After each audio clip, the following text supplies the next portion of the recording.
ಇದಾಗಿದ್ದ ವಿಶೇಷತೆ ಏನು? ಅಂ ಅದನ್ನ ಹೇಳೋದಕ್ಕಿಂತ ಮುಂಚೆ ಮೊದಲಿಗೆ ಅಪ್ಪಾಜಿಯವರು ಎಲ್ಲಾ ದೇವ್ರ ಪಾತ್ರಗಳನ್ನು ಮಾಡಿದ್ದಾರೆ. ಸೊ ಯಾವ್ದಾದ್ರು ದೇವ್ರನ್ನ ನಾವು ಕಣ್ಮುಂದೆ ಕಣ್ಮುಚ್ಕೊಂಡು ಪ್ರಾರ್ಥನೆ ಮಾಡಿದ್ರೆ ಅಪ್ಪಾಜಿಯವ್ರ ಮುಖ ಬಂದು ಹೋಗುತ್ತೆ ಅಲ್ವಾ? ಸ್ ಸೊ ಏನ್ ಹೇಳ್ತೀರಾ ಇದ್ರ ಬಗ್ಗೆ? ಏನಿಲ್ಲ, ಅದು ಅಪ್ಪಾಜಿಯವರು ವೆಂಕಟೇಶ್ವರ ಶ್ರೀನಿವಾಸ ಕಲ್ಯಾಣ ಅಂತಲೂ ಪಿಕ್ಚರ್ ಮಾಡಿದ್ದಾರೆ. ರಾಘವೇಂದ್ರ ಸ್ವಾಮಿಗಳು ಪಾರ್ಟ್ ಮಾಡಿದ್ದಾರೆ. ಎಲ್ಲ ಫೋಟೋಸ್ಗಳು ನಾವು ಇಲ್ಲಿ ಇಟ್ಟೇ ಇದ್ದೀವಿ. ಇಲ್ಲಿ ನೋಡಿ, ಈ ಮಂಟಪ ಇದೆಯಲ್ಲ, ಇದು ಮಂಟಪ ಬಂದು ಈ ಮನೆ ಗೃಹ ಪ್ರವೇಶ ಮಾಡಿದ್ದು 85ರಲ್ಲಿ ನಾವು 1985. ಅದನ್ನು ಅಮ್ಮ ಮೈಸೂರಿಂದ ತರಿಸಿದ್ರು. ಮೈಸೂರಿಂದ ತರಿಸಿ ಇಲ್ಲಿಟ್ಟರು. ಅದನ್ನು ಇಲ್ಲಿಟ್ಟು ನಾವು ಗೃಹ ಪ್ರವೇಶ ಮಾಡೋ ದಿವಸ ಪೂಜೆ ಮಾಡಿದ್ವಿ. ಅಲ್ಲಿ ವೆಂಕಟೇಶ್ವರನ ಫೋಟೋ ಇಟ್ಟು ಪೂಜೆ ಮಾಡಿದ್ವಿ. ನಂತರ ಇಲ್ಲಿ ವೆಂಕಟೇಶ್ವರಂದು ಒಂದು ಫೋಟೋ ಇದೆ ನೋಡಿ. ಇದು ಬಂದು ಎನ್ ಟಿ ರಾಮರಾವ್ ಅವರು ಒಂದು ದೊಡ್ಡ ಫಂಕ್ಷನ್ ಮಾಡಿದ್ರು ಹೈದರಾಬಾದ್ನಲ್ಲಿ. ಅವತ್ತು ಅದನ್ನು ಅಪ್ಪಾಜಿಗೆ ಅಲ್ಲಿ ಗಿಫ್ಟ್ ಮಾಡಿದ್ರು ಅದನ್ನು. ಇದು ಪಂಚಲೋಹದ್ದು, ಹೆಚ್ಚು ಕಮ್ಮಿ ಇಲ್ಲಿ ಇದೆ. ಅದು ವರ್ಡ್ ಕೂಡ ಇದೆ, ಅದು ಬೇಕಾದ್ರೆ ನೋಡ್ಕೊಳ್ಳಿ, ಕಾಣ್ತಾ ಇದೆ ಅಲ್ಲಿ. ಯಾವತ್ತು ಕೊಟ್ಟಿದ್ದು, ಯಾರು ಕೊಟ್ಟಿದ್ದು, ಹೇಗೆ ಇಲ್ಲಿದೆ, ವರ್ಡ್ ಇದೆ ಅಲ್ಲಿ. ಗಿಫ್ಟ್ ಮಾಡಿ ಅದನ್ನು ನಾವು ಬಂದ ಮೇಲೆ ಅವರ ಇದರಲ್ಲಿ ಕಳಿಸ್ಕೊಟ್ರು ಅದನ್ನು ಗಾಡಿನಲ್ಲಿ. ದೇವರ ಪೂಜೆ ಎಲ್ಲ ಹೇಗೆ ಮಾಡ್ತಿದ್ರು ಅಪ್ಪಾಜಿಯವರು? ಇಲ್ಲಿ ಈ ಮನೆಗೆ ಬಂದಾಗ ತುಂಬಾ ಜಾಸ್ತಿ ಟೈಮ್ ಸ್ಪೆಂಡ್ ಮಾಡ್ತಿದ್ರು ಪೂಜೆ? ಅಪ್ಪಾಜಿ ಜಾಸ್ತಿ ಶನಿವಾರದ ಪೂಜೆಗೆ ಜಾಸ್ತಿ ಎಲ್ಲರ ಜೊತೆನೂ ಇದ್ದು ಮಾಡೋರು. ಜಾಕ್ಟೆ ಎಲ್ಲ ಬಾರಿಸಿ, ನಮ್ಮ ಜಾಕ್ಟೆನ ನಮ್ಮ ರಾಘವೇಂದ್ರನೇ ಬಾರಿಸ್ತಾ ಇದ್ದಿದ್ದು. ಅಪ್ಪಾಜಿ ಜಾಸ್ತಿ ಹೊತ್ತು ಪೂಜೆ ಒಂದು ಅರ್ಧ ಗಂಟೆನವರು ಆಗೋದು. ಅಷ್ಟೋ ತನಕ 1 ಗಂಟೆ ಹೊಡಿಬೇಕು. ನಮಗೆ ಅವನ ಬಗ್ಗೆ ಚಿಂತೆ. ಚೆನ್ನೈಲಿದ್ದಾಗಿಂದ ಅವನೇ ಮಾಡ್ತಾ ಇದ್ದಿದ್ದು. ಪಾಪ ನಮ್ಮ ತಮ್ಮ ಅಷ್ಟೊತ್ತರೆಗೂ ಹೊಡಿಬೇಕಲ್ಲ, ಅಪ್ಪಾಜಿ ಅಷ್ಟು ಪೂಜೆ ಮಾಡ್ತಾರೆ. ಅವನಾದರೂ ಶ್ರದ್ಧೆಯಿಂದ ಹೊಡೆಯೋನು ರಾಘವೇಂದ್ರ. ಆ ಶನಿವಾರದ ಪೂಜೆ ನಮಗೆ ಮುಖ್ಯ ಯಾವಾಗಲೂ. ಅಪ್ಪಾಜಿ ಶನಿವಾರದ ಪೂಜೆ ಎಲ್ಲ ಮಾಡಿ ರಸಾಯನ ಎಲ್ಲ ಮಾಡಿಸಿಡೋರು. ಮಾಡಿ ಮುಗಿದ ತಕ್ಷಣ ಪೂಜೆ ನಮ್ಮ ಅಜ್ಜಿಗೆ ನಮಸ್ಕಾರ ಮಾಡೋರು. ಅವರಿಂದ ನಾವು ಅದೆಲ್ಲ ಕಲ್ತಿದ್ವಿ. ನಿಜವಲ್ಲ, ಅವರು ಒಂಥರ ಎಲ್ಲ ಕರೆಕ್ಟಾಗಿ ಮಾಡ್ಕೊಂಬರೋರು. ಪೂಜೆ ಆದ ತಕ್ಷಣ ನಾವು ಅಜ್ಜಿಗೆ ನಮಸ್ಕಾರ ಮಾಡಿ ಎಲ್ಲರಿಗೂ ಪ್ರಸಾದ ಕೊಟ್ಟು. ಸೊ ಈಗ ಈ ದೇವ್ರು ಪಾತ್ರವನ್ನ ಮಾಡ್ಬೇಕಾದ್ರೆ ಅಪ್ಪಾಜಿಯವರು ಪ್ರಿಪರೇಷನ್ ಹೇಗಿರ್ತಿತ್ತು, ಅದ್ರ ಬಗ್ಗೆ ಏನಾದರೂ ತಮಗೆ ತಿಳಿದಿದೆ? ನಂದು ತಿಳಿದಾಗೆ ಇದು ಭಕ್ತ ಪ್ರಹ್ಲಾದ ಅಂತ ಒಂದು ಪಿಕ್ಚರ್ ಮಾಡಿದ್ವಿ ನಾವು. ಆ ಭಕ್ತ ಪ್ರಹ್ಲಾದ ಮಾಡಿದಾಗ ಆ ಚಿತ್ರದ ಫೋಟೋಗ್ರಾಫರ್ ಬಂದು SS ಅಂತ ಮುಸ್ಲಿಂ ಅವರು. ಅದು ನಾವು ಕಂಪ್ಲೀಟ್ ಆ ಚಿತ್ರನ ಚೆನ್ನೈನಲ್ಲಿ ನಾವು AVM ಸ್ಟುಡಿಯೋ ಮತ್ತು ಪ್ರಸಾದ್ ಸ್ಟುಡಿಯೋ ಸುಮಾರು ಒಂದು 4-5 ಸ್ಟುಡಿಯೋಸಲ್ಲಿ ಸೆಟ್ಗಳು ಹಾಕಿಟ್ಕೊಂಡಿದ್ವಿ. ಆ ಚಿತ್ರ ಶುರು ಆದಾಗ ನಾನ್ ವೆಜ್ ನಾವು ಯಾರು ಮುಟ್ಕೂಡ್ದು ಅಂತೇಳಿ ಇದನ್ನು ಆರ್ಡ್ರ್ ಮಾಡಿದವರು SS ಲಾಲ್ ಅಂತ. ಇಷ್ಟಕ್ಕೆ ಅವರು ಮುಸ್ಲಿಂ ಅವರು ಕರೆದುಬಿಟ್ಟು ಹೇಳಿದ್ರು, ಈ ಪಿಕ್ಚರ್ ಸ್ಟಾರ್ಟ್ ಆಗಿ ಮುಗಿಯೋವರೆಗೂ ಕೂಡ ಯಾರು ನಾನ್ ವೆಜ್ ತಿನ್ಕೂಡ್ದು. ಆಮೇಲೆ ಯಾರು ಸೆಟ್ ಒಳಗಡೆ ಬರೋದು ಚಪ್ಪಲಿ ಹಾಕೊಂಡು ಬರ್ಕೊಡ್ದು. ಚಪ್ಪಲಿ ಹಾಕೊಂಡು ಬರ್ಕೊಡು ಅಂದರೆ ದೇವರು ಅಂದರೆ ಅಪ್ಪಾಜಿಗೆ ಎಷ್ಟು ಇಷ್ಟ ಅಂತ ಅವ್ರಿಗೆ ಗೊತ್ತಿತ್ತು ಅವರಿಗೆ.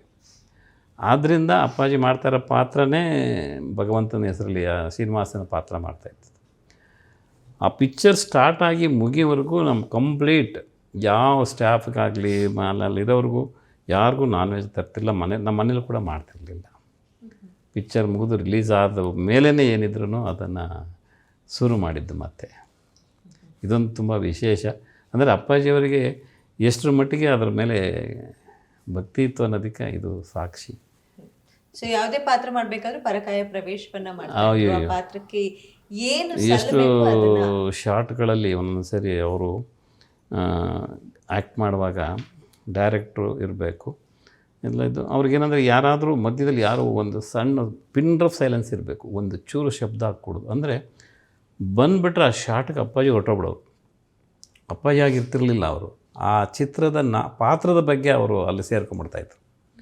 ಆ ಡೈರೆಕ್ಟ್ರ್ ಹೇಳೋವರೆಗೂ ಆ ಪಾತ್ರದಲ್ಲೇ ಇರ್ತಾಯಿದ್ರು ಅವರು. ಆ ಪಾತ್ರದಲ್ಲೇ ಇರ್ತಾಯಿದ್ರು. ಅಂದರೆ ಎಷ್ಟರ ಮಟ್ಟಿಗೆ ಅವರು ಪರಕಾಯ ಪ್ರವೇಶ ಮಾಡ್ತಿದ್ರು. ಅದಕ್ಕೆ ಕಟ್ ಅಂತಿದ್ದಂಗೆ ಇಮ್ಮಿಡಿಯೇಟ್ಲಿ ಆಚೆಗೆ ಬಂದರೆ ಮತ್ತು ಮಾಮೂಲಿ ಮನುಷ್ಯನಾಗಿ ಎಲ್ಲರನ್ನೂ ಕರೆದು ಕೂತು ಪಾತ್ರಕ್ಕೆ ನಮ್ಮ ತಂದೆಗೆ ಅವ್ರ ತಂದೆನೇ ಸ್ಫೂರ್ತಿ. ಅವ್ರು ನಾಟಕ ಮಾಡಿದಾಗ ಇವರು ನಿಂತ್ಕೊಂಡು ನೋಡ್ತಾ ಇದ್ರಂತೆ ಹೇಗೆ ಮಾಡ್ತಾಯಿದ್ರು ಅಂತ. ಅದನ್ನು ಗಮನದಲ್ಲಿಟ್ಕೊಂಡು ಅವ್ರು ಮಾಡಿದ ಥರನೇ ಅದನ್ನು ಅವರು ಮಾಡಿದ್ರು. ಅದರಲ್ಲಿ ಒಂದು ಸಣ್ಣ ಇನ್ಸಿಡೆಂಟ್ ಆಗ್ತದೆ. ಒಂದು ಅಪ್ಪಾಜಿಯವರಿಗೆ ತಮ್ಮನ ಒಂದು ಆ ಕ್ಯಾರೆಕ್ಟರ್ ಬಗ್ಗೆ ಮಾತಾಡ್ತಾ ಇದ್ದೀನಿ. ಹಿರಣ್ಯಕಶಿಪುವಿಗೆ ತಮ್ಮನ ಕ್ಯಾರೆಕ್ಟ್ರು, ತಮ್ಮನ ಭಗವಂತ ಏನೋ ಮಾಡಿ ಆತ ಡೆತ್ ಆದಮೇಲೆ ಕೋಪಕ್ಕೆ ನಾನು ಬಿಡಲ್ಲ ನಿನ್ನ, ನನ್ನ ತಮ್ಮನ ಬಲಿ ತಗೊಂಡಿದ್ಯಾ ನೀನು ಅಂತ ಹೇಳ್ಬಿಟ್ಟು ಆ ಶಾರ್ಟ್ ಒಂದು ಕಾರ್ಡರ್ ಶಾರ್ಟ್ ಸುಮಾರು ಒಂದು 100 ಅಡಿ ಲೆಂತಲ್ಲಿ ಶಾರ್ಟ್ ಅದು ಕಾರ್ಡರ್ ಸೆಟ್ ಹಾಕಿದ್ವಿ ನಾವು ಮದ್ರಾಸ್ AVM ಸ್ಟುಡಿಯೋದಲ್ಲಿ. ಅವರು ಆ ಗದೆ ಹಿಡ್ಕೊಂಡು ನಡ್ಕೊಂಡು ಬರ್ತಾರೆ. ಬರುವಾಗ ಸರಿತಾ ಅವ್ರದ್ದು ಒಂದು ಕ್ಯಾರೆಕ್ಟರ್ ಇದೆ. ಅವ್ರಿಗೆ ಏನೋ ಹಿಂಗೆ ಹೋಗ್ತಾ ಇರ್ತಾರೆ ಗಲಾಟೆಗೆ, ಏನು ತೊಂದರೆ ಆಗುತ್ತೋ ಏನೋ ಅಂತ ಹೇಳ್ಬಿಟ್ಟು ತಡಿಲಿಕ್ಕೆ ಬರ್ತಾರೆ ಅಮ್ಮ ಸರಿತಾ ಅವರು. ಬಂದು ಬೇಡ ನೀವು ಹೋಗ್ಬೇಡಿ ಅಂದರೆ ಅಪ್ಪಾಜಿ ಆ ಒಂದು ಹೇಳಿದ್ರಲ್ಲ ಪರಕಾಯ ಪ್ರವೇಶ ಅಂತ ಹೇಳಿದ್ರಲ್ಲ, ಅವರು ಆ ಕ್ಯಾರೆಕ್ಟ್ರಲ್ಲಿದ್ದಾರೆ. ಅಲ್ಲಿಂದ ಬೇಜಾರು ಮಾಡಿಕೊಂಡು ಕೋಪದಲ್ಲಿ ಬರ್ತಾ ಇರ್ತಾರೆ. ಓಡಿ ಬಂದು ನಮ್ಮ ಸರಿತಾ ಅವ್ರ ಕ್ಯಾರೆಕ್ಟ್ರ್ ಬಂದು ಅಪ್ಪಾಜಿ ಮಂಡಿನ ಅಲ್ಲಿ ಹಿಡ್ಕೊಳ್ಳುತ್ತೆ. ಅವ್ರಿಗೆ ಕೋಪ ಬಂದು, ನೀನು ತಡಿತಾ ಇದೆ ನಾನು ಈ ಥರ ನಾನು ಹೋಗ್ತಾ ಇದ್ದೆ ಅಂತೇಳಿ ಜಾಡಿಸಿ ಕಾಲಲ್ಲಿ ತಳ್ತಾರಮ್ಮ. ಅಮ್ಮ ನೀವು ನಂಬುದು 12 ಅಡಿ ಹೊಟ್ಟೋದ್ರ ಅಮ್ಮ, ಹೊಟ್ಟೋದ್ರು. ಅಷ್ಟೊತ್ತಿಗೆ ಅಪ್ಪ ವಿಜಯರೆಡ್ಡಿಯವರು ಕಟ್ ಅಂದರು. ಅಳ್ತಾ ಇದ್ದಾರೆ ಅಮ್ಮ. ಅಂದರೆ ಅವ್ರಿಗೆ ಭಯ, ಅಂದರೆ ಅಪ್ಪಾಜಿ ಅಂದರೆ ಅವ್ರಿಗೆ ಎಷ್ಟರ ಮಟ್ಟಿಗೆ ಆ ಕ್ಯಾರೆಕ್ಟ್ರಲ್ಲಿ ಮಿಂಗಲ್ ಆಗಿದ್ರು ಅಂತ ಹೇಳ್ತಾ ಇದ್ದೀನಿ ನಿಮಗೆ. ಅಪ್ಪಾಜಿಯವ್ರು ಹಾಗೇ ಇರಲಿಲ್ಲ, ಅಲ್ಲಿ ಆ ಹಿರಣ್ಯಕಶಿಪು ಆಗಿದ್ದರು ಅವರು. ಒದ್ದ ತಕ್ಷಣ ಅಯ್ಯಮ್ಮ ಅಷ್ಟು ದೂರ ಹೋಗಿ ಬಿದ್ದು ಒಳಗೆ ಶುರು ಮಾಡಿಬಿಟ್ರು. ಎಲ್ಲ ಬಂದು ಸಮಾಧಾನ ಮಾಡಿ, ಇದು ಚಿತ್ರ ಯಾಕೆ ಅಂತ ಹೇಳಿದ ಮೇಲೆ ಆ ಅಮ್ಮ ಸಮಾಧಾನ ಮಾಡಿ, ನಿಜ ಹೇಳ್ತಾ ಇದ್ದೀನಿ ಅವತ್ತು ಬೇಡ, ಇವತ್ತು ಶೂಟಿಂಗ್ ಬೇಡ, ಈ ಶಾಟ್ ನಾಳೆ ತಗೊಳ್ಳೋಣ, ಬೇರೆ ಏನಾರು ಮಾಡ್ಕೊಳ್ಳಿ ಅಂತೇಳಿ ಬೇರೆ ಶಾಟ್ಗೆ ಹೋದ್ರು. ಅದನ್ನು ನೆಕ್ಸ್ಟ್ ಡೇ ಮಾಡ್ಕೊಳ್ಳೋಣ ನಾವು ಅಂತೇಳಿ. ಅವರು ಕಂಟ್ರೋಲ್ ಆಗಲೇ ಇಲ್ಲ ಅಮ್ಮ ಸರಿತಾ ಅವರು. ಅಷ್ಟೊಂದು ದುಃಖ ಬಂದ್ಬಿಡುತ್ತೆ ಅವರಿಗೆ. ಹೇಳಿದ್ರು, ಇಲ್ಲಮ್ಮ ನಾನು ಬೇಕು ಅಂತ, ನೀವು ಬೇಕು ಅಂತ ಮಾಡಿದ್ರೆ ನಂಗೆ ಭಯಕ್ಕೆ ನನಗೆ ಹಿಂಗಾಯಿತು ಅಂತ ಅವರು ಅಮ್ಮ ಸರಿತಾ ಅವ್ರಿಗೆ ಹೇಳ್ಕೊಂಡು ಬಂದರು. ಸೊ ಅಪ್ಪಾಜಿಯವ್ರಿಗೆ ಯಾವುದೇ ಪಾತ್ರ ಮಾಡ್ಬೇಕಂದ್ರೂ ಸ್ಫೂರ್ತಿ ಅವ್ರ ಅಪ್ಪ ಅಮ್ಮ ಅಂತ ಹೇಳಿದ್ರು. ಅಂಡ್ ಈ ಮನೇಲಿ ಅವರ ತಾಯಿಯ ಭಾವಚಿತ್ರ ಇದೆ ಅಂತ ಇದೆ. ಸೊ ಅದನ್ನ ನಮಗ್ ತೋರಿಸ್ಕೊಡ್ತೀರಾ? ಬನ್ನಿ. ಒಲವೇ ಜೀವನ ಸಾಕ್ಷಾತ್ಕಾರ, ಒಲವೇ ಮರೆಯದ ಮಮಕಾರ, ಒಲವೇ ಮರೆಯದ ಮಮಕಾರ, ಒಲವೇ ಜೀವನ ಸಾಕ್ಷಾತ್ಕಾರ.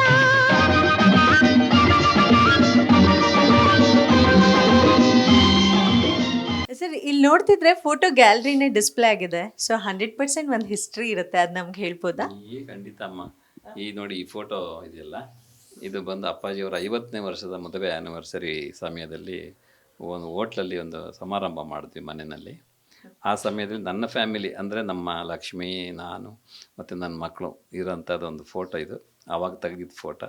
ಅವತ್ತಿಂದ ಇವತ್ತಿನವರೆಗೆ ಹಾಗೆ ಇಲ್ಲಿ ಇಟ್ಕೊಂಡಿದ್ದೀನಿ ಇದನ್ನು. Sweet memories. ಮನೆಯಲ್ಲೆಲ್ಲ ಪೂಜೆ ಮಾಡಿಸ್ತೀವಿ, ಮನೆಯಲ್ಲೆಲ್ಲ ಹೋಮ ಎಲ್ಲ ಮಾಡಿಸಿ ಆಮೇಲೆ ಹೋಟ್ಲಲ್ಲಿ ಒಂದು ಊಟ ಸಾಯಂಕಾಲ ಅದು ಎಲ್ಲ ಮಕ್ಕಳು ಕೇಳ್ಕೊಂಡು ಅಪ್ಪಾಜಿಗೆ ಬೇಡ ಅಂತ ಆದರೂ ಸೆಲೆಬ್ರೇಷನ್ ಎಲ್ಲ ಅವ್ರಿಗೆ ಇಷ್ಟನೇ ಆಗ್ತಿರ್ಲಿಲ್ಲ. ಯಾಕಂದ್ರೆ ಎಲ್ಲ ಹೋಗ್ಬೇಕು ಆ ಥರ ಬೇಡ ಅಂತ. ಆದರೂ ಮಕ್ಳು ಇಲ್ಲ ಮಾಡ್ಬೇಕು ಅಪ್ಪಾಜಿ ಅಂತೇಳಿ ಶಿವಣ್ಣ, ರಾಘಣ್ಣ ಎಲ್ಲ ಅವ್ರ ಹೆಣ್ಮಕ್ಳು ಎಲ್ಲ ಕೇಳ್ಕೊಂಡ್ಮೇಲೆ ಆಯಿತು ಮಾಡಿಕೊಂಡು ಬರ್ತೀನಿ ನಾನು ಅಂತೇಳಿ ಅಪ್ಪಾಜಿ ಬಂದು ಕಾಲ ಕಳ್ಕೊಂಡು ಹೋದರು. ನಂತರ ಈ ಫೋಟೋ ಇದು ಒಂದು ತಿರುಪತಿನಲ್ಲಿ ನಮ್ಮ ಆದಿಕೇಶವರು ಅವರ ಗೆಸ್ಟ್ ಹೌಸಲ್ಲಿ ಅವರು ತೆಗೆದಿದ್ದ ಫೋಟೋ. ತಿರುಪತಿಗೆ ಹೋಗಿದ್ವಿ ಆ ಸಮಯದಲ್ಲಿ. ಇದು ಆದಿಕೇಶವರು ಅವರ ಒಂದು ಗೆಸ್ಟ್ ಹೌಸ್ ಕಟ್ಟಿದ್ದಾರೆ ತಿರುಪತಿಯಲ್ಲಿ, ಇವತ್ತು ಇದೆ ಅದು. ಅಲ್ಲಿ ತೆಗೆದಂಥ ಒಂದು ಫೋಟೋ ಇದು. ಓಕೆ. ಸೊ ಅಪ್ಪಾಜಿ ಜೊತೆ ಅಣ್ಣ ವರ್ಧಣ್ಣ ಅವರು, ಅವ್ರ ತಮ್ಮ, ಅಪ್ಪಾಜಿಯವ್ರ ತಮ್ಮ. ಇದು ಪದ್ಮಭೂಷಣ ಕೊಟ್ಟಲ್ಲ ಡೆಲ್ಲಿಯಲ್ಲಿ, ಆವಾಗ ತೆಗೆದಿರೋ ಫೋಟೋ ಇದು. ಸೊ ಹೇಗಿತ್ತು ಸರ್ ಆ ಮೊಮೆಂಟ್? ಅದನ್ನೇ ಅದೆಲ್ಲ ಹೇಳಿದ್ನಲ್ಲ, ಅದೆಲ್ಲ ಅನುಭವಿಸಿದಾಗ ಭಾರಿ ಮನಸ್ಸಿಗೆ ತೃಪ್ತಿ ಆಗ್ತಿತ್ತು, ಖುಷಿ ಆಗ್ತಿತ್ತು. ಹೇಗೆ ಇದೆಲ್ಲ ನಾವು ನೋಡ್ತಾ ಇದೀವಲ್ಲ ಇದನ್ನೆಲ್ಲ ಅಂತೇಳಿ ನಮಗೆ ತುಂಬ ಆನಂದ ಆಗ್ತಾ ಇತ್ತು. ಅಪ್ಪಾಜಿಯವ್ರಿಗೆ ಎಷ್ಟು ಖುಷಿ ಆಗಿತ್ತು ಆ ಪ್ರಶಸ್ತಿ ಬಂದಿದ್ದು? ಅವರು ಅಪ್ಪಾಜಿ ಯಾವ ಪ್ರಶಸ್ತಿನೂ ಆಸೆ ಪಡ್ತಿರ್ಲಿಲ್ಲ. ಈಗ ಕೊಟ್ಟಾಗ ತಗೊಳ್ದಿದ್ರೆ ಏನು ಅಂದ್ಕೊಳ್ತಾರೋ ಅನ್ನೋ ಒಂದು ಉದ್ದೇಶದಲ್ಲಿ ಬಂದು ಮಾತ್ರ ಹೋಗಿ ಕಲೆಕ್ಟ್ ಮಾಡ್ಕೊಳ್ತಾ ಇದ್ರು. ಎಲ್ಲರೂ ಖುಷಿ ನೋಡಿ ಅವ್ರು ಖುಷಿ ಪಡ್ತಾ ಇದ್ರು. ಅಭಿಮಾನಿ ಖುಷಿ ಆಗಿದೆಯಲ್ಲ, ಅದಕ್ಕೆ ಅಭಿಮಾನಿಗಳ ಖುಷಿನೇ ನನ್ನ ಖುಷಿ ಅಂತೇಳಿ ಅಪ್ಪಾಜಿ ಇಷ್ಟಪಡ್ತಾ ಇದ್ರು. ಸೊ ಇಂಥ ಅಪ್ಪಾಜಿ ಅವರ ಜನ್ಮದಾತರ ಫೋಟೋ ಕೂಡ ಇಲ್ಲಿದೆ. ಸೊ ಅದನ್ನ ತೋರಿಸೋಣ ಬನ್ನಿ ಸರ್. ಮೇಲ್ಗಡೆ ಇಲ್ಲಿ 2 ಫೋಟೋ ಇದೆ ನೋಡಿ. ಅದು ಅಪ್ಪಾಜಿ ಅವರ ತಂದೆ, ಆ ಕಡೆ ಮೀಸೆ ಬಿಟ್ಕೊಂಡಿರೋದು. ಇದು ನನ್ನ ತಂದೆ, ಅಮ್ಮವ್ರ ತಂದೆ, ನಮ್ಮ ತಂದೆ. ಇದು 4 ಕಾಲದಿಂದ ಇಲ್ಲಿ ತುಂಬ ವರ್ಷಗಳಿಂದ ಇದೆ ಈ ಫೋಟೋ. ಇಲ್ಲೊಂದು ಫೋಟೋ ಇದೆ, ನನ್ನ ಚಿಕ್ಕ ಮಗಳಿಗೆ ಅವ್ರ ತಾತನ ಸ್ವೀಟ್ ತಿನ್ನಿಸ್ತಾ ಇರೋದು. ಇದು ಪೂರ್ಣಿಮಾ ಅವಾರ್ಡ್ ತಗೋತಾರೆ. ಅದು ಇಲ್ಲಿದೆ ನೋಡಿ, ಈ ಕಡೆ ಸ್ಟೇಟ್ ಅವಾರ್ಡ್ ತಗೋತಾರೆ. ಪೂರ್ಣಿಮಾ ಒಂದು ಸ್ಟೇಟ್ ಅವಾರ್ಡ್ ಬಂತು, ಆವಾಗ ತೆಗೆದಂಥ ಫೋಟೋ. ಪ್ರೇಮದ ಕಾಣಿಕೆ ಇದು ಈಚೆಗೆ ಯಾರೋ ನನ್ನ ಮಗಂದು ನಮ್ಮದು ಫೋಟೋ ಮಾಡಿ ಕೊಟ್ಟಿದ್ರು. ಆ ಫೋಟೋ ಅದು ನಮ್ಮ ಫ್ಯಾಮಿಲಿ ಫೋಟೋ. ಅದು ನಮ್ಮ MP ಸ್ಟುಡಿಯೋದವ್ರು ತಗೊಟ್ಟಿದ್ದು ಅದನ್ನು, ಆ ಫೋಟೋನ. ಇಲ್ಲಿ ಕಾಣ್ತದೆ ನನ್ನ ಮೊಮ್ಮಗ ಇವನು, ಈಗ ನೋಡುವ ಅವನ್ನ ಮಾತಾಡಿಸ್ತಾರಲ್ಲ. ಆಮೇಲೆ ಇಲ್ಲೊಂದು ಫೋಟೋ ಇದೆ ನೋಡಿ ಈ ಕಡೆ. ಅವರು ಬಂದು ನಾವು ಅಮೇರಿಕಾಗೆ, ನನ್ನ ಮಗನಿಗೊಂದು ಸರ್ಜರಿ ಇತ್ತು, ಆವಾಗ ಹೋಗಿದ್ವಿ, ಅಮೇರಿಕಾ ಹೋಗಿದ್ವಿ ನಾವು, ಮಿಯಾಮಿಗೆ ಹೋಗಿದ್ವಿ, ಫ್ಲಾರಿಡಾದಲ್ಲಿ ಮಿಯಾಮಿ ಅಂತೇಳಿ ಆ ಊರು. ಅವರು ಅಲ್ಲಿ ಕಾಣ್ತಾ ಇರೋ ಡಾಕ್ಟ್ರ್ ಅವರು, ಅವನಿಗೆ ನನ್ನ ಮಗನಿಗೆ ಆಪ್ರೇಟ್ ಮಾಡಿದವರು ಅವರು. ಆಗ ಅಪ್ಪು ಮತ್ತು ಅಪ್ಪಾಜಿ, ಆ ಕಡೆ ಇವರು ವಿಕ್ರಮ್ ಶ್ರೀನಿವಾಸ್ ಅಂತ ನಮ್ಮ ಮ್ಯಾನೇಜರ್ ಅವರು. ನಾವೆಲ್ಲ ಅಲ್ಲಿ ಹೋದಾಗ ಹಾಸ್ಪಿಟ್ಲಲ್ಲಿ ಅವರು ಒಂದು ಫೋಟೋ ತೊಗೋಬೇಕು ಅಂತ ಇದಕ್ಕೆ ಬಂದು ನಿಂತ್ಕೊಂಡು ತಗೊಂಡ್ರು.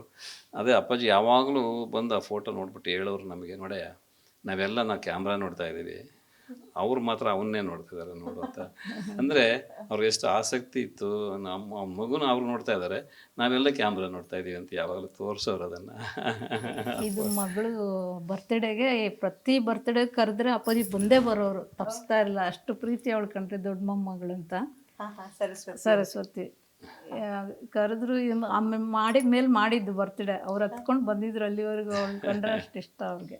ಓಕೆ, ಎಷ್ಟು ವರ್ಷದ ಬರ್ಡೇ ಫೋಟೋ ಇರ್ಬೋದು ಅದು? ಅದು ಒಂದು 14, ಅವಳಿಗೆ 14 ವರ್ಷ ಇರ್ಬೋದು ಆವಾಗ ಫೋಟೋ ತೆಗೆದಾಗ. Okay ma'am. ಅವರ ಸೊರಬ ಅಂದರೆ ಶಿವಮೊಗ್ಗ ಕಡೆಯಿಂದ ಪ್ಯೂರ್ ಸ್ಯಾಂಡಲ್ ಮೇಡಮ್, ಅದು ಬೇರೆ ಯಾವುದೂ ಇಲ್ಲ, ಅದರಲ್ಲಿ ಪ್ಯೂರ್ ಸ್ಯಾಂಡಲ್. ಅಪ್ಪಾಜಿ ಅದನ್ನು ಗಿಫ್ಟ್ ಕೊಟ್ಟಿದ್ದ ಅವರು, ಬಂಗಾರಪ್ಪ ಅವ್ರ ಗ್ರೂಪ್ಸ್ ಅಲ್ಲೆಲ್ಲ. ಆವಾಗ CM ಆಗಿದ್ದರು ಆಗ ಅಂತ ಕಾಣ್ತಾ ಅವರು. ಆ ಸಮಯದಲ್ಲಿ ಇದನ್ನು ಅಪ್ಪಾಜಿಗೆ ಪ್ರೆಸೆಂಟ್ ಮಾಡಿದ್ವಿ, ಇದೊಂದು ಮಂಟಪ. ಇದನ್ನು ನಮ್ಮ ಲಕ್ಷ್ಮಿ ಏನು ಮಾಡಿದ್ಲು, ಸುಮ್ಮನೆ ಬರೀ ಮಂಟಪ ಇಡೋದಕ್ಕಿಂತ ಇಲ್ಲಿ 108 ಗಣೇಶ ಇಟ್ಟಿದ್ವಿ ನಾವು. 108 ಗಣೇಶ ಇದೆ, ಪ್ರತಿ ಅಂದರೆ ಬಿಡಿ ನಮ್ಮ ಕರ್ನಾಟಕದ ಅಂತಲ್ಲ, ಆಲ್ ಓವರ್ ನಮ್ಮ ಇಂಡಿಯಾದಲ್ಲಿ ಏನೇನು ಗಣೇಶಗಳಿದೆ ಅಷ್ಟು ಗಣೇಶನೂ ಇಲ್ಲಿಟ್ಟು ಎವ್ರಿ ಇಯರ್ ಅದಕ್ಕೆ ನಾವು ಪೂಜೆ ಮಾಡ್ತೀವಿ ಈ ಗಣೇಶನಿಗೆ. ಸೊ ಇದು ಅಪ್ಪಾಜಿ ಅವರ ಜೊತೆ ಕೊಡ್ಲಿಲ್ಲ ತಾವು? ಇಲ್ಲೇ ಕೊಟ್ಟಿದ್ದು ಅದನ್ನ ಅಪ್ಪಾಜಿಗೆ ಕೊಟ್ಟಿದ್ದು. ಈ ಮನೇಲಿ ಇದ್ರು ಅಪ್ಪಾಜಿ, ಇಲ್ಲಿದ್ದಾಗ ಅವ್ರಿಗೆ ತಗೊಂಡೋಗಕ್ಕೆ ಇಷ್ಟ ಆಗ್ಲಿಲ್ಲ, ಇಲ್ಲೇ ಇರ್ಲಿ ಅಂತ ಹೇಳಿ ನಾವೇನ್ ಮಾಡಿ ಅದಕ್ಕೆ ಒಂದು ಫ್ರೇಮ್ ಮಾಡಿಸಿ, ಈ ಒಂದು ಫುಲ್ ಕ್ಲೋಸ್ ಆಗೋ ಥರ ಗ್ಲಾಸ್ ಹಾಕಿ ಮಾಡಿಸಿ ನಾವು ಅದನ್ನ ಅಲ್ಲಿ ಇಟ್ಕೊಂಡು ಕಾಪಾಡ್ಕೊಂಡ್ ಬಂದಿದ್ದೀವಿ. ಇದರಲ್ಲಿ 108 ಗಣೇಶ ಇದೆ ಮೇಡಮ್. ಇದರಲ್ಲಿ ನಮ್ಮ ಇಂಡಿಯಾದ ಎಷ್ಟು ಗಣೇಶ ಎಲ್ಲ ಕಲೆಕ್ಟ್ ಮಾಡಿ ನಮ್ಮ ಲಕ್ಷ್ಮಿಗೆ ತುಂಬ ಅದೆಲ್ಲ ಇಷ್ಟ, ಜೋಡಿಸೋದು, ಅದನ್ನು ಕ್ಲೀನ್ ಮಾಡೋದು, ಅಂದರೆ ಬಲಿಷ್ಠ ಮಾಡ್ತಾ ಇರ್ತಾರೆ. ಮಾಡ್ಕೊಂಡು ಯಾವಾಗಲೂ ಅದನ್ನು ವರ್ಷಕ್ಕೆ ನಾವು ಗಣೇಶನ ಹಬ್ಬದ ದಿವಸ ಗಣೇಶನ ನಾವು ತರಲ್ಲ, ಇಲ್ಲಿಗೆ ಬಂದು ಇದಕ್ಕೆ ನಾವು ಎಲ್ಲ ಥರದ ಅಲಂಕಾರಗಳನ್ನ ಮಾಡಿ ಪೂಜೆ ಮಾಡ್ತೀವಿ, ವರ್ಷ ಮಾಡ್ತೀವಿ. ಸೊ ಅಪ್ಪಾಜಿಯವರ ತಾಯಿಯ ಭಾವಚಿತ್ರ ನೋಡ್ಬೇಕು, ಹಾಗೆ ಅಪ್ಪಾಜಿಯವ್ರ ರೂಮ್ ನೋಡೋ ಕ್ಯೂರಿಯಾಸಿಟಿ ನನಗಿದೆ ಸರ್. ಇವತ್ತರೆಗೂ ಅದು ಅಪ್ಪಾಜಿ ರೂಮ್ ಅಂತಾನೆ ಕರೆಯೋದು. ಅಪ್ಪಾಜಿ ಹೆಸರಲ್ಲಿ ಅದನ್ನ ಅಪ್ಪಾಜಿ ರೂಮ್ ಅಂತಾನೆ ಕರೆಯೋದು. ಬಟ್ ಇದು ದೊಡ್ಡ ಮಗಳು ಇರ್ತಾಳೆ ಇಲ್ಲಿ ಬಂದ್ರೆ, ಇದೇ ಹಾಲಲ್ಲಿ ನೋಡಿ ಅಪ್ಪಾಜಿ ಯೋಗ ಮಾಡ್ತಾ ಇದ್ದಿದ್ದು. ಹಾಲಲ್ಲಿ ಅಪ್ಪಾಜಿ ಯೋಗ ಮಾಡೋರು, ಯೋಗ ಮಾಡ್ತಿದ್ದೆ ಇಲ್ಲಿ ಕೂತ್ಕೊಂಡು ಯೋಗ ಮಾಡ್ಕೊಂಡು. ಇಲ್ಲಿ ಬಾಲ್ಕನಿ ಇತ್ತು, ಇಲ್ಲಿ ಅದನ್ನ ನಾವು ಚೇಂಜ್ ಮಾಡಿದ್ವಿ ಅಂತ ಹೇಳಿದ್ವಲ್ಲ, ಬಾಲ್ಕನಿ ಇತ್ತು, ಅಲ್ಲಿ ಬಂದು ನಿಂತ್ಕೊಳ್ಳೋರು, ಬಂದು ಮಕ್ಳು ಏನು ಮಾಡ್ತಾರೆ ಕೆಳಗಡೆ ಎಲ್ಲ ಆಟ ಆಡ್ದು ಎಲ್ಲ ನಿಂತ್ಕೊಂಡು ನೋಡ್ಕೊಂಡಿರೋರು. ಇದು ಅಮ್ಮ ತಂದೆಯವ್ರ ತಾಯಿ ಫೋಟೋ. ಅಪ್ಪಾಜಿ ಇದ್ದಾಗ ಅದನ್ನ ಇಲ್ಲಿ ಹಾಕ್ಕೊಂಡಿದ್ರು ಮೊದಲು. ಅವರು ಊರಿಗೆ ಮನೆಗೆ ಚೇಂಜ್ ಮಾಡೋಕ್ಕೆ ಆ ಮನೆಗೆ ಹೋದಾಗ ಅವ್ರು ಇದನ್ನು ತೊಗೊಂಡೋಗ್ಲಿಲ್ಲ, ನೋಡ್ಕೊಂಡ ಇದು ನಾನು ಯಾವಾಗ ಬಂದರೂ ಇಲ್ಲೇ ಇರಬೇಕು, ನಾ ಇರಲಿ ಇಲ್ಲದೆ ಇರಲಿ ಫೋಟೋ ಎಲ್ಲೂ ತೆಗಿಬಾರ್ದು, ಅದು ಅಲ್ಲೇ ಇರಬೇಕು ಅಂತ ಹೇಳಿದರು. ಅದಕ್ಕೆ ನಾವು ಇವತ್ತರೆಗೂ ಅಲ್ಲೇ ಇಟ್ಟಿದ್ದೀವಿ ಅದನ್ನು. ಯಾವಾಗ ನಮ್ಮ ಮನೆಗೆ ಬಂದರೂ ಕೂಡ, ಈ ಮನೆಗೆ ಯಾವಾಗೇ ಬರಲಿ, ಬಂದರೆ ಮೇಲೆ ಬಂದು ಇಲ್ಲೊಂದು 2 ನಿಮಿಷ ನಿಂತು ನಮಸ್ಕಾರ ಮಾಡಿಕೊಂಡು ನೋಡಿಕೊಂಡು ಕೆಳಗಡೆ ಬರೋರು ಅಪ್ಪಾಜಿ. ಸೊ ಅಲ್ಲಿ ಅಪ್ಪಾಜಿ ಮತ್ತೆ ಪಾರ್ವತಮ್ಮ ಅವರು ಚಿತ್ರನೂ ಇದೆ. ಸೊ ಅದು ಯಾವಾಗ ತೆಗೆದಿರೋದು? ಅದು ಭಾರಿ ಹಿಂದೆ ತೆಗೆದಿರೋ ಫೋಟೋ, ತುಂಬಾ ಹಿಂದೆ ತೆಗೆದಿರೋ ಫೋಟೋ. ಚೆನ್ನೈಲಿ ಇರುವಾಗಲೇ ಅದು ತೆಗೆದಿರೋ ಫೋಟೋ. ತೆಗೆದಿರೋ ಫೋಟೋ ಇದು ನೋಡಿ, ನನ್ನ ದೊಡ್ಡ ಮಗಳು, ನನ್ನ ಮಗಳು ಹುಟ್ಟಿದಾಗ, ದೊಡ್ಡವಳು ಹುಟ್ಟಿದಾಗ ಶೂಟಿಂಗ್ ಹೋದ್ರೆ ಸಾಕು, ಅಪ್ಪಾಜಿ ತುಂಬ ಖುಷಿ ಅವಳನ್ನ ನೋಡಿದ್ರೆ. ಅವಳನ್ನ ಇಟ್ಕೊಂಡು ಫೋಟೋ ತೊಗೊಂಡಿದ್ದಾರೆ ಮೇಕಪ್ ರೂಮಲ್ಲಿ ಕೂತ್ಕೊಂಡು. ಹೈಲ್ಯಾಂಡ್ಸ್ ಹೋಟ್ಲಲ್ಲಿ ತೆಗ್ದಿದ್ದು ಫೋಟೋ. ಶ್ರೀಂಗಾನಾಗರಾಜ್ ಅವ್ರು ತೆಗ್ದಿದ್ದು, ರಾಮ್ಕುಮಾರ್ ಅವ್ರ ತಂದೆ ಶ್ರೀಂಗಾನಾಗರಾಜ್ ಅವ್ರು ತೆಗ್ದಿದ್ದು. ಬಂದು ನಮ್ಮ ಪುನೀತು ಮತ್ತು ನನ್ನ ದೊಡ್ಡ ಮಗಳು ಯಾವುದೋ ಒಂದು ಪಿಕ್ಚರ್ ಪೂಜೆಗೆ ಹೋಗಿದ್ವಿ ನಾವು ಮದ್ರಾಸ್ನಲ್ಲಿ. ಆವಾಗ ಅಲ್ಲಿ ಅವರು ಹಾಕಿ ತೆಗೆದಿದ್ದ ಫೋಟೋ ಅದು, ಪುನೀತ್ ಮತ್ತು ನನ್ನ ದೊಡ್ಡ ಮಗಳು ಆ ಫೋಟೋ. ಅವ್ರು ಹಾಕಿದ, ಅವರು ಡೈರೆಕ್ಟ್ರು ಹಾಕಿ ಅದನ್ನು ತೆಗಿಬೇಕು ಅಂತೇಳಿ ತೆಗೆದು ಅವರೇ ಪ್ರಿಂಟ್ ಮಾಡಿ ಕೊಡಿಸಿದ್ದು. ಅಷ್ಟು ವಿಜಯ್ ರೆಡ್ಡಿ ಅವರು ಪಿಕ್ಚರ್, ಯಾವುದೋ ಪಿಕ್ಚರ್ ಮದ್ರಾಸ್ನಲ್ಲಿ, ಅದು ರೆಕಾರ್ಡಿಂಗ್ ಪೂಜಾ. ಅಲ್ಲಿಗೆ ಹೋದಾಗ ಅದನ್ನು ತೆಗೆದು ಅವರೇ ಫ್ರೇಮ್ ಮಾಡಿ ಕೊಟ್ಟಿದ್ದು. ಅದನ್ನು ನಾನು ಒಂಚೂರು ಹಾಳಾಗದೇ ಇರೋ ಥರ ಇಟ್ಕೊಂಡಿದ್ದೀನಿ. Very nice sir. ಎಷ್ಟೊಂದು ಆಂಟಿಕ್ ಅಂಡ್ ಸ್ವೀಟ್ ಮೆಮೊರೀಸ್. ಒಂದು 40 ಇಯರ್ಸ್ ಮೇಲಾಗಿದೆ ಅದು. 45 ವರ್ಷ ಆಗಿದೆ. 40 ವರ್ಷ ಮೇಲಾಗಿದೆ. ಅವ್ನಿಗೆ ಏನು 7 ವರ್ಷ 8 ವರ್ಷ 7 ವರ್ಷ ಇರ್ಬೋದು ಅವನಿಗೆ ಅಪ್ಪು ಅಷ್ಟೇ. ನನ್ನ ಮದುವೆಲೆ 6 ವರ್ಷ ಅವನಿಗೆ ಅಷ್ಟೇ. ನಂತರ ಇದೊಂದು ಫೋಟೋ, ಇದು ಅಮ್ಮನ ಫೋಟೋ. ಇದು ಮೇಲ್ಗಡೆ ಅಂಬರೀಷ್ ಅವರು ಅಮ್ಮನ್ನ ಒಂದ್ಸರಿ ಯಾವುದೋ ಹಿಂಗೆ ಶೂಟಿಂಗ್ ಹೋದಾಗ ಅವ್ರು ಕ್ಯಾಮ್ರಾ ಇಟ್ಕೊಳ್ಳೋರು ಯಾವಾಗಲೂ. ಅಂಬರೀಷ್ ಅವ್ರು ತೆಗೆದ್ರು ಆ ಫೋಟೋ. ಅಂಬರೀಷ್ ತೆಗೆದ್ಬಿಟ್ಟು ಆ ಫೋಟೋ ತಂದು ತೋರಿಸಿದ ಮೇಲೆ ಇದನ್ನು ದೊಡ್ಡದು ಮಾಡಿಕೊಡಿ ಅಂತ ನಾವು ಕೇಳಿದ್ವಿ. ಅವ್ರು ಕೊಟ್ಟಾಗ ನನ್ನ ಮಗಳೇನು ಮಾಡಿಬಿಟ್ಲು, ಅದು ನನ್ನ ರೂಮಲ್ಲೇ ಇಡಬೇಕು, ನೀವು ಬೇರೆ ಕಡೆ ಇಡಂಗಿಲ್ಲ ನೀವು ಅಂತೇಳಿ ಅವಳಿಗೋಸ್ಕರ ಮತ್ತೆ ಫ್ರೇಮ್ ಮಾಡಿಸಿ ಈ ಫೋಟೋ ಹಾಕಿದ್ದು. ಅಂಬರೀಷ್ ಅವ್ರು ತೆಗೆದಿರೋ ಫೋಟೋ ಅದು. ಮೇಲಿದ್ದಾಳೆ ನೋಡಿ ಅದು. ಅವಳು ನನ್ನ ದೊಡ್ಡ ಮಗಳೇ. ಹೆಚ್ಚು ಅಪ್ಪಾಜಿ ಜೊತೆ ಕಾಲ ಕಳೆದ್ರಲ್ಲಿ ನಿಮ್ಮ ಮಕ್ಕಳು ಕೂಡ ಜಾಸ್ತಿ ಅವರು ನನ್ನ ತುಂಬಾ ಮಕ್ಕಳೇ. ಪುಣ್ಯ ಮಾಡಿದ್ರು ಬಿಡಿ ಆ ವಿಷಯದಲ್ಲಿ. ಕೊನೆವರೆಗೂ ಅವ್ರ ಜೊತೆನೆ ಮಲ್ಗ್ತಾ ಇದ್ದಿದ್ದು. ಮನೆ ಇಲ್ಲಾದ್ರೂ ಮಲ್ಗ್ತಿದ್ದಿದ್ದು ಅಲ್ಲೇನೆ ಅಪ್ಪಾಜಿ ಮನೇಲಿ. ನನ್ನ ಮಗಳು ಹುಟ್ಟಿದಾಗ್ಲಿಂದ ನಿಮ್ಗೆ ಹೇಳ್ಬೇಕು ಅಂದ್ರೆ ಅವಳು ಹೆಚ್ಚು ಕಮ್ಮಿ ಒಂದು 7 ತಿಂಗಳವರೆಗೇನ ನಮ್ಮ ಜೊತೆಲಿ ಇರ್ತಾ ಇದ್ಲು. 7 ತಿಂಗಳಾದ್ಮೇಲೆ ಯಾವುದೇ ಶೂಟಿಂಗ್ ಹೊಟ್ಟೋಗ್ಲಿ ಅಮ್ಮ ಎತ್ಕೊಂಡು ಹೊಟ್ಟೋಗ್ಬಿಡೋರು. ಫ್ಲೈಟಲ್ಲಿ ಕರ್ಕೊಂಡು ನಮಗೆ ಎಷ್ಟೋ ಸಲ ರಾತ್ರಿ ಬೆಳಗ್ಗೆ ನಮ್ಮ ಮಗು ಕಾಣ್ತಿರ್ಲಿಲ್ಲ ನಮಗೆ. ಕರ್ಕೊಂಡು ಹೊಂಟೋಗಿರೋರು ಅಮ್ಮ. ಕರ್ಕೊಂಡು ಶೂಟಿಂಗ್ ಅಂತ ಇಟ್ಟು ಅವ್ರು ಅಪ್ಪಾಜಿನ ಹೇಳೋರಂತೆ, ಕರ್ಕೊಬರತ್ತಿ ಅದೇ ನಮ್ಗೇನು ಬಾರನ ಕರ್ಕೊ ನೀನು ಅಂತೇಳಿ ಎತ್ಕೊಂಡು ಹೊಂಟೋಗ್ಬಿಡೋರು ಫ್ಲೈಟಲ್ಲಿ. ಸಣ್ಣ ಮಕ್ಳು ಅಂದ್ರೆ ಬಹಳ ಇಷ್ಟ. ನಾವೆಲ್ಲ ಸಣ್ಣವರಾಗಿದ್ದಾಗ ಒಂದ್ ಮಗು ಆದ್ಮೇಲೆ ಒಂದ್ ಮಗು ಹುಟ್ತಾನೆ ಇತ್ತು. ಎಳೆ ಮಕ್ಳನ್ನ ನೋಡ್ತಾನೆ ಇರೋರು. ಹಂಗಾಗಿ ಅಪ್ಪು ಆದ್ಮೇಲೆ ನೆಕ್ಸ್ಟ್ ಇವಳೇ. ಲೊಕೇಶನ್ ಔಟ್ಡೋರ್ ಶೂಟಿಂಗ್ ಹೋದಾಗ ಎಲ್ಲ ಅಷ್ಟೇ ಹೋಗಿ ಅಲ್ಲ ಅವಳಿಗೋಸ್ಕರ ಸಪ್ರೇಟ್ ಒಂದು ಟೆಂಟ್ ಹಾಕ್ಸ್ಕೊಂಡು ಒಂದು ಚಿಕ್ಕದೊಂದು ಕಾಟ್ ಹಾಕ್ಸ್ಕೊಂಡು ಅವಳನ್ನ ನೋಡ್ಕೊಳ್ಳೋರು ಅಮ್ಮ ಅಲ್ಲೇ ಮಲಗಿಸ್ಕೊಂಡು. Thank you sir. ಈ ಮಂಟಪದ ವಿಶೇಷ ಕೇಳೋದಾದ್ರೆ ಏನು? ಇವತ್ತು ಕೂಡ ಈ ಡೋರ್ನ ಓಪನ್ ಮಾಡಿದ್ರೆ ಆ ಗಂಧದ ಪರಿಮಳ ಎಷ್ಟು ಚೆನ್ನಾಗಿ ಬರುತ್ತೆ ಅಂತಂದರೆ ನೋಡಿ, ಇಲ್ಲಿ ಬಂದು ಇಲ್ಲಿ ನಿಂತ್ಕೊಂಡ್ರೆ ಗೊತ್ತಾಗುತ್ತೆ ನಿಮಗೆ. ಇಲ್ಲಿ ಬನ್ನಿ ಈ ಕಡೆ ಬಂದು ನೋಡಿ ಎಷ್ಟು ಗಂಧ. Thank you. ಇನ್ನೂ ಕೂಡ ಸ್ಮೆಲ್ ಹಾಗೇ ಇದೆ ನೋಡಿ. ಇಡೀ ಮನೆಗೆಲ್ಲ ಹೌದೌದು. ಇದು ತೆಗಿಬೇಕು, ತೆಗೆದ ತಕ್ಷಣ ಆ ಪರಿಮಳ ಹಾಗೇ ಹೊರಗಡೆ ಬರುತ್ತೆ. ಈ 108 ಗಣೇಶ ಇಟ್ಟಿದ್ದಾರೆ ಅಂತ ಹೇಳಿದ್ರಿ ಅಮ್ಮ. ಸೊ ಇದು ಎಷ್ಟು ಟೈಮ್ ಆಯ್ತು ಇದೆಲ್ಲ ಕಲೆಕ್ಟ್ ಮಾಡ್ಕೊಳಕ್ ನಮ್ಗೆ? ಆಯ್ತು, ಸುಮಾರು 1-2 ವರ್ಷದಲ್ಲಿ ಎಲ್ಲ ಕಲೆಕ್ಟ್ ಮಾಡಿದ್ವಿ. ಫಸ್ಟ್ ಗಿಫ್ಟ್ಗಳೆಲ್ಲ ಬಂದಿತ್ತು, ಅದ್ರ ಜೊತೆ ಸೇರಿಸಿ ಅಪ್ಪಾಜಿ ಇದ್ದಾಗಲೇ ಅಪ್ಪಾಜಿನೂ ನೋಡಿದ್ದಾರೆ ಅದನ್ನ. ಹೌದೌದೌದು. ಓಕೆ, ಸೊ ನಾನಿಲ್ಲಿ ನಿಮ್ಮ ಮನೆಯೆಲ್ಲ ನೋಡ್ತಾ ಇರ್ಬೇಕಾದ್ರೆ ಒಂದು ಟೆನ್ನಿಸ್ ಬಾಲ್ ತರದ್ ನೋಡಿದೆ. ಸೊ ಕ್ರಿಕೆಟ್ ಬಗ್ಗೆ ಅಪ್ಪಾಜಿ ಅವ್ರಿಗೆ ಎಷ್ಟು ಆಸಕ್ತಿ? ತುಂಬ ಆಸೆ ಇತ್ತು ಅಪ್ಪಾಜಿ ಕ್ರಿಕೆಟ್ ಅಂದರೆ. ಅವ್ರಿಗೆ ಅಂದರೆ ಕುತ್ಕೊಂಬಿಡೋರು ಟಿ ವಿ ಹತ್ರ ಕುತ್ಕೊಂಡು. ಅಲ್ಲಿ ಸ್ಟೇಡಿಯಮ್ಗೆ ಹೋಗ್ತಿರ್ಲಿಲ್ಲ ಅವರು. ಕ್ರಿಕೆಟ್ ಮನೆಯಲ್ಲೇ ಕುತ್ಕೊಂಡು ಹಾಕ್ಕೊಂಡು. ಅವ್ರಿಗೇನೆಂದರೆ ಇಂಡಿಯಾ ಬಗ್ಗೆ ಅಷ್ಟೊಂದು ಆಸಕ್ತಿ ಇತ್ತು. ನಮ್ಮ ಇಂಡಿಯಾದವ್ರು ಗೆಲ್ಲಬೇಕು. ಅವ್ರು ಏನಾದ್ರು ಸೋಲ ಪರಿಸ್ಥಿತಿ ಬಂದಾಗ ಭಯ ಅಂದರೆ ಏನು, ಅಯ್ಯೋ ಹೆಂಗಪ್ಪ ದೇವರೇ ಅಂತ ದೇವ್ರನ್ನ ಕೇಳ್ಕೊಳ್ಳೋರು. ಸ್ಟೈಲಲ್ಲೇ ಕುಂತ್ಕೊಳ್ಳೋರು, ಆ ಕಡೆ ಅಲ್ಲಾಡ್ತಿರ್ಲಿಲ್ಲ. ಏನಾರು ಹೆಚ್ಚು ಕಡಿಮೆ ಆಗೋಗುತ್ತೆ ಅಂದರೆ ಒಟ್ಟಿನಲ್ಲಿ ಅವ್ರಿಗೆ ಏನಂದ್ರೆ ನಮ್ಮ ಇಂಡಿಯಾ ಗೆಲ್ಲಬೇಕು. ಅದಕ್ಕೆ ತುಂಬ ಅವರು ಅದೆಲ್ಲ ನಾವು ನೋಡ್ತಾ ಇದ್ರೆ ಅವ್ರಿಗೇನು ಆಸಕ್ತಿ ಇತ್ತು ಅಂದರೆ ಗೆದ್ದಾಗ ಎಂಜಾಯ್ಮೆಂಟ್ ಸ್ವೀಟ್ ಎಲ್ಲ ತರಿಸ್ಬಿಡೋರು ಅಪ್ಪಾಜಿ. ಸ್ವೀಟ್ ತರಿಸಿ ಎಲ್ಲರೂ ಮನೇಲಿ ಕೆಲಸಗಾರಿಗೆ ಖುಷಿ ಪಟ್ಟು ಎಲ್ಲರೂ ಅಂದರೆ ಕ್ರಿಕೆಟ್ ನೋಡಿ ಎಲ್ಲ ಮಕ್ಕಳನ್ನ ಕೂರಿಸ್ಕೊಂಡು ಮಧ್ಯೆ ಅದು ಇದು ತಿಂಡಿ ಪಂಡಿ ತರಿಸ್ಕೊಂಡು ತಿನ್ಕೊಂಡು ಅವರು ತಿನ್ಕೊಂಡು ಎಲ್ಲರಿಗೂ ತಿನ್ಸ್ಕೊಂಡು ಕಾಫಿ ಕುಡ್ಕೊಂಡು ಟೀ ಕುಡ್ಕೊಂಡು ಕೂತಿರೋರು. ವಿನ್ ಅಂತ ಗೊತ್ತಾಗ್ತಿದ್ದಂಗೆ ಓರ್ರೆ ಸ್ವೀಟ್ ತೊಗೊಂಬರೋಗ್ರೆ, ಇಲ್ಲ ಮನೇಲೇ ಮಾಡ್ರೆ, ಇಲ್ಲ ತಗೊಂಬನ್ರೆ ಅವ್ರಿಗೆ ಹೋಗಿ ಅಂದ್ಬಿಟ್ಟು ತರಿಸಿ ಎಲ್ಲರಿಗೂ ತಿನ್ನಿಸ್ಬೇಕು. ಅವ್ರಿಗೆ ಮುಖ್ಯವಾಗಿ ಕೆಲಸಗಾರರಿಗೆ ತಿನ್ನಿಸ್ಬೇಕು. ಬರ್ರೆ ಎಲ್ಲರ ಬಾಯಿಗೂ ಅವರೇ ಸ್ವೀಟ್ ಹಾಕ್ಬಿಡೋರು. ಸೊ ಈ ಹಾಲ್ ನ ಬಗ್ಗೆ ಸ್ಪೆಷಾಲಿಟಿ ಕೂಡ ಇದೆ. ಇಲ್ಲಿ ಅಪ್ಪಾಜಿ ಅವರು ಯೋಗಾಭ್ಯಾಸ ಮಾಡ್ತಿದ್ರು. ಆಮೇಲೆ ಒಂದ್ ಸೋಫಾ ಇದೆ, ಸೋಫಾಕ್ಕೂ ಒಂದು ಹಿಸ್ಟ್ರಿ ಇದೆ. ಏನಿಲ್ಲ, ಈ ಸೋಫಾ ಕೆಳಗಡೆ ಇತ್ತು. ನಾನು ಹೇಳ್ದಂಗೆಲ್ಲ ಆವಾಗಲ ನಾನು ಮಾತಾಡ್ದಾಗೆ ಇದು ಈ ಸೋಫಾ 12ನೇ ನಾವು ಎವರಿ ಮಾರ್ಚ್ 30 ನಮ್ಮ ಮನೇಲಿ ಒಂದು ಸತ್ಯನಾರಾಯಣ ಪೂಜೆ ಮಾಡ್ತಿದ್ದೆ ನಾನು ವರ್ಷ. ಆವಾಗ ಅವರು ಬೆಳಗ್ಗೆ ನಮ್ಮ ಮನೆಗೆ ಬರೋರು. ಬಂದು ಬೆಳಗ್ಗೆ ಅಂದರೆ ಒಂದು 10:30-11 ಗಂಟೆಗೆ ಬಂದುಬಿಡೋರು.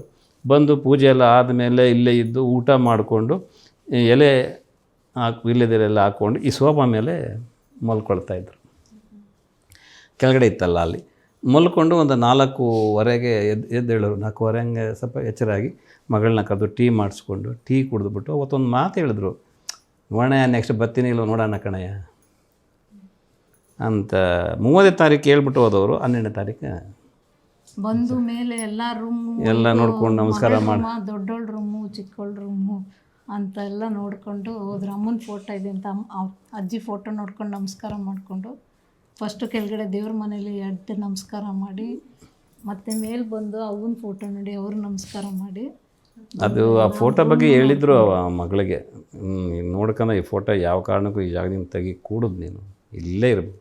ಅವ ಅಪ್ಪಾಜಿಯವರ ಹೇಳಿದ ಮಾತಿಗೆ ಇವತ್ತು ಕೂಡ ಈ ಮನೇಲಿ ನಮ್ಮ ಅಜ್ಜಿನೂ ಇದ್ರು, ಅಪ್ಪಾಜಿಯವ್ರ ತಂದೆ ನಾವು ಅದನ್ನು ತೆಗೆದೇ ಇಲ್ಲ, ಫೋಟೋ ಅಲ್ಲೇ ಇದೆ ಫೋಟೋ. ಓಕೆ. ಸೊ ಈ ಮನೆಯಲ್ಲಿ ಮೇರು ನಟರಿದ್ರು, ಹ್ಯಾಟ್ರಿಕ್ ಹೀರೋ ಶಿವರಾಜ್ ಕುಮಾರ್ ಅವರ ಮದುವೆನೂ ಈ ಮನೇಲೆ ಕಳಿಸ್ಕೊಟ್ಟಿದ್ದು, ಹಾಗೆ ರಾಘಣ್ಣ ಅವ್ರದ್ದು ಅಷ್ಟೇ. ಹಾಗೆ ಇನ್ನೂ ಒಂದು ಕೇಳ್ಪಟ್ಟೆ ನಾನು, ಪವರ್ ಸ್ಟಾರ್ ಪುನೀತ್ ರಾಜ್ಕುಮಾರ್ ಅವರ ಸ್ಟಡಿ ರೂಮ್ ಕೂಡ ಈ ಮನೇಲಿ ಇದೆ. ಇಲ್ಲೇ ಇತ್ತು, ಅದು ಟೇಬಲ್ ಕೂಡ ಇತ್ತು. ಅವ್ರು ಟೇಬಲ್ ಅವನೇ ಕೊಟ್ಟು ಇದೇ ಥರ ಬೇಕು ನನಗೆ ಅಂತೇಳಿ ಮಾಡಿಸ್ಕೊಂಡಿದ್ದ ಕಾರ್ಪೆಂಟ್ರ್ ಕೈನಲ್ಲಿ. ಇಲ್ಲೇ ಕೂತ್ಕೊಂಡು ಈ ರೂಮ್ನಲ್ಲಿ ಅದನ್ನು ಅವ್ನ ರೂಮ್ ಅದು ಆ್ಯಕ್ಚುಲಿ ಅವನು ಸ್ಟಡಿ ರೂಮ್ ಅಂತಲೇ ಮಾಡ್ಕೊಂಬಿಟ್ಟಿದ್ದ. ಅದು ನಮಗೆಲ್ಲ ಇವೆಲ್ಲ ಸಾಮಾನ್ಯ ಇರಲಿಲ್ಲ, ಖಾಲಿ ಇತ್ತದು.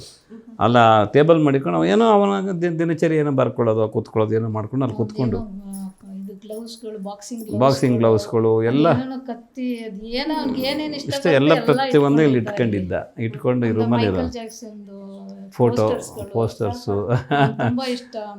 ಈ ರೂಮಲ್ಲಿ ತುಂಬ ಕಾಲ ಕಳೆದಿದ್ದಾನೆ. ಬಟ್ ಈಗ ಅದು ಟೇಬಲ್ ಇಲ್ಲ, ಅದು ನನ್ನ ಮಗಳು ಮೈಸೂರಿದ್ದಾಳೆ, ಅಲ್ಲಿ ತಗೊಂಡೋಗಿದ್ದಾಳೆ. ಅವ್ನು ನಂಗೆ ಬೇಕದು ಅಂತ ಹೇಳ್ಬಿಟ್ಟು ತಗೊಂಡೋಗಿದೆ. ಓಕೆ. ಸೊ ಹಾಗೆ ಆ ರೂಮ್ ಒಳಗೆ ಹೋದಾಗ ಸೊ ಫೋಟೋಗಳನ್ನ ನೋಡಿದೆ. ಒಂದು ಕೊಲಾಜ್ಡ್ ಫೋಟೋ ಇತ್ತು ತಮ್ಮ ಮದುವೆ, ಸೊ ಅಪ್ಪಾಜಿ ಅವರ ಮದುವೆ ಫೋಟೋನು ಇತ್ತು. So ಅದ್ರ ಬಗ್ಗೆ ಹೇಳೋದಾದ್ರೆ ಅದು ಏದೇ ಆ ಟೈಮಲ್ಲಿ ಇದ್ದೆಲ್ಲ ಒಂದು ಮೆಮೊರಿ ಅಷ್ಟೇ. ಅದನ್ನೆಲ್ಲ ಬಂದವ್ರಿಗೆಲ್ಲ ನಿಮ್ಮಂಥವ್ರಿಗೆ ಅದನ್ನು ತೋರಿಸ್ಬೇಕು, ನಾವು ಬಂದಾಗ ಅದು ನೋಡಬೇಕು, ನಾವು ಹಿಂಗೆಲ್ಲ ಆಯ್ತಾ ನಮ್ಮದು ಅಂತ ನಮಗೆ ಅದು ನೋಡ್ಕೊಂಡು ನಾವೇ ಖುಷಿ ಪಟ್ಕೊಳ್ಳೋದು. ಸೊ ಅಪ್ಪಾಜಿಯವ್ರ ಬಗ್ಗೆ ಮಾತಾಡ್ದಷ್ಟು ಬಹಳಷ್ಟು ಇನ್ಫಾರ್ಮೇಶನ್ ಸಿಗುತ್ತೆ. ಆ್ಯಂಡ್ ತಾವು ಹೇಳ್ತಿದ್ರಿ ಅಪ್ಪಾಜಿಗೊಂದು ತುಂಬ ದೊಡ್ಡ ಆಸೆ ಇತ್ತು ಅಂತ. ಆ ಆಸೆ ಬಗ್ಗೆ ಹೇಳೋದಾದ್ರೆ ಏನಿಲ್ಲ, ನಿಮಗೆ ಗೊತ್ತಿದ್ದ ಹಾಗೆ ನಾನು ಅಪ್ಪಾಜಿಯವ್ರ ಜೊತೆಯಲ್ಲಿ ವೀರಪ್ಪನ ಜೊತೆ ಕಾಡಿಗೆ ಹೋಗಿದ್ವಲ್ಲ, ಕಾಡಲ್ಲಿ ಇರೋಷ್ಟು ದಿವಸನೂ ಕೂಡ ಅವ್ರಿಗೇನಂದರೆ, ಅಯ್ಯೋ ನನ್ನ ಮೊಮ್ಮಗಳು ಮದುವೆ ಮಾಡಲಿಲ್ವಲ್ಲ, ಭಾರಿ ದೊಡ್ಡ ಆಸೆ ಇತ್ತು ಅವ್ರಿಗೆ. ಅವ್ರು ಹೇಳ್ತಾಯಿದ್ರು, ಹೆಂಗಾದರೂ ಮಾಡಿ ನಾವು ಹೋದ ತಕ್ಷಣ ಫಸ್ಟ್ ಒಳಗೆ ಮದುವೆ ಮಾಡಬೇಕು, ಅವಳ ಮದುವೆ ನಾನು ನೋಡಬೇಕು ಅನ್ನೋದು ಮಹದಾಸೆ ಅಪ್ಪಾಜಿಯವರೇ. ಹಂಗಿರಬೇಕು ಹಿಂಗಿರಬೇಕು, ನಾನು ಸಿಲ್ಕ್ ಕಚ್ಚೆ ಹಾಕೋಬೇಕು, ಜುಬ್ಬ ಹಾಕೋಬೇಕು, ಶಲ್ಯ ಹಾಕೋಬೇಕು, ಪ್ರತಿಯೊಬ್ಬರಿಗೂ ಎಲ್ಲರಿಗೂ ಸಿಲ್ಕ್ ಪಂಚೆ ಸಿಲ್ಕ್ ಶರ್ಟ್ ಹಾಕಿ ಶಲ್ಯ ಹಾಕ್ಕೊಂಡು ಮದುವೆ ನಾನು ವಿಜೃಂಭಣೆಯಿಂದ ಮಾಡಬೇಕು, ನಾನು ನೋಡಬೇಕು ಅನ್ನೋ ಮಹದಾಸೆ. ಆಮೇಲೆ ಸಾಯಂಕಾಲ ರಿಸೆಪ್ಷನ್ನು ಕೂಡ ಪ್ರತಿಯೊಬ್ಬರಿಗೂ ಸೂಟ್ ಹೊಲಿಸ್ಬೇಕು, ಕೆಲಸಕಾರರಿಂದ ಹಿಡಿದು ದೊಡ್ಡವ್ರವರೆಗೂ ಸೂಟ್ ಹೊಲಿಸ್ಬೇಕು. ಅಂದರೆ ಅದು ಏನೋ ಅಷ್ಟೊಂದು ಆಸೆ ಇಟ್ಕೊಂಬಿಟ್ಟಿದ್ರು ಅವರು.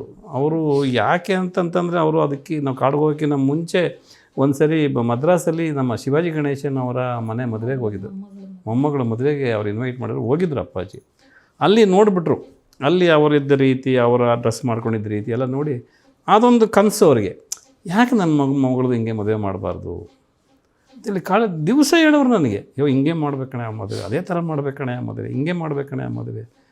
ಏನೋ ನಮ್ಮ ದುರದೃಷ್ಟ, ಇಲ್ಲಿ ಅಪ್ಪಾಜಿ ಕಾಡಿಂದ ಬಂದ ಮೇಲೆ ನಾವು ಹುಡುಗ ನಮಗೆ ಸಿಕ್ಕಲಿಲ್ಲ, ಮದುವೆ ಮಾಡೋಕ್ಕಾಗಲಿಲ್ಲ, ಅಪ್ಪಾಜಿನ ಕಳ್ಕೊಂಡ್ವಿ. ನಂತರ ಅದೇ ವರ್ಷದಲ್ಲಿ ಅವಳು ನಮ್ಮ ಅಪ್ಪಾಜಿ ಏನೇನು ಕನಸು ಕಟ್ಟಿದ್ರು ಅದೇ ರೀತಿ ಅಪ್ಪಾಜಿ ಒಬ್ರು ಇಲ್ಲ ಅನ್ನೋದು ಒಂದೇ ಒಂದು ದುಃಖ ಅಷ್ಟೇ ಹೊರತು ಮಿಕ್ಕಿದ್ದು ಅವ್ರು ಹೇಳ್ದಾಗೇ ಆ ಮದುವೆ ನಾನು ಅಮ್ಮ. ಆಮೇಲೆ ಮೈಸೂರಿಂದ ಪೊಲೀಸ್ ಬ್ಯಾಂಡ್ ಕರೆಸ್ಬೇಕು ಅವಳಿಗೆ, ಅದನ್ನು ಅವ್ರ ಕೈಲೇ ಅದನ್ನು ಬಾರಿಸಿಸ್ಬೇಕು ಅಂತೇಳಿ ಅಲ್ಲಿಂದ ಮೈಸೂರಿಂದ ಪೊಲೀಸ್ ಬ್ಯಾಂಡ್ ಕರೆಸಿದ್ವಿ. ಆಮೇಲೆ ಮ್ಯಾಂಡ್ಲಿನ್ ಯು ಶ್ರೀನಿವಾಸನ್ ಅವ್ರನ್ನೇ ಕರೆಸ್ಬೇಕು ಅಂತ ಅವ್ರ ಆಸೆ ರಿಸೆಪ್ಷನ್ಗೆ. ಅಪ್ಪಾಜಿ ಹೇಳಿದ್ದು ಇದೆಲ್ಲ, ಕೊನೆಗೆ ಅವ್ರನ್ನೇ ಕರೆಸಿ ಇಲ್ಲಿ ಮ್ಯೂಸಿಕ್ ಮಾಡಿಸಿ, ಅಂದರೆ ಅವ್ರಿಗೆ ಏನೇನು ಅಂದ್ಕೊಂಡಿದ್ರು ಅಪ್ಪಾಜಿ ಒಬ್ರು ಇಲ್ಲ ಅನ್ನೋದು ಒಂದೇ ಒಂದು ಕೊರತೆ, ಮಿಕ್ಕಿದ್ದೆಲ್ಲ ಅವರ ಕನಸಲ್ಲಿ ಏನಿತ್ತು ಆ ಕನಸನ್ನ ನಾವು ಒಂದು ಚೂರು ಬಿಡದೆ ಅಮ್ಮ ನಮ್ಮ ಅಕ್ಕವರು ಅದನ್ನು ನೆರವೇರಿಸಿದ್ರು. ಸೊ ಹಾಡು ಅಂದ ತಕ್ಷಣ ತುಂಬ ಚೆನ್ನಾಗಿ ಹಾಡ್ತಾರೆ ಸರಸ್ವತಿ ಅವರು ಕೂಡ. ಸೊ ಆ ಥರದ್ದು ಏನಾದರೂ ಒಂದು ಮೊಮೆಂಟು? ಅವಳು ಯಾವಾಗಲೂ ಹಿಂಗೆ ಆಡ್ತಾ ಇರುವಾಗ ಅಪ್ಪಾಜಿ ಕೇಳ್ಕೊಂಡ್ರಿ ಎಷ್ಟು ಚೆನ್ನಾಗಿ ಆಡ್ತಾಳಲ್ಲ ಅವಳು, ಅವಳ ಕೈಲಿ ಪ್ರತಿಯೊಂದು ಸಾಂಗು ಆಡಿಸೋರು.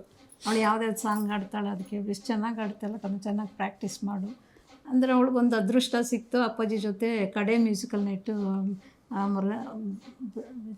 ಬಳ್ಳಾರಿ ಬಿಜಾಪುರದಲ್ಲಿ ಮ್ಯೂಸಿಕಲ್ ನೈಟ್ ಆಯಿತು.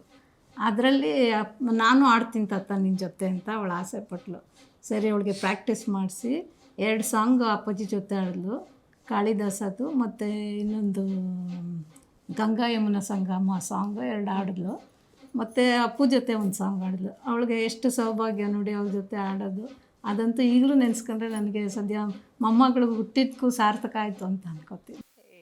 ಸ್ವೀಟ್. ಬಹಳ ಸಂತೋಷ ಆಯಿತು ತಾವು ಕಾರ್ಯಕ್ರಮದಲ್ಲಿ ಭಾಗಿಯಾಗಿದ್ದು. ಅಷ್ಟೇ ಅಲ್ದಿರ ತಮ್ಮ ಇಡೀ ಮನೇನ ನಮ್ಗೆ ಚಿತ್ರೀಕರಣ ಮಾಡೋದಕ್ಕೆ ಕೊಟ್ರಿ. ಆ್ಯಂಡ್ ಇಂಚಿಂಚಾಗಿ ಸೊ ಎಷ್ಟು ಖುಷಿ ಆಗುತ್ತೆ.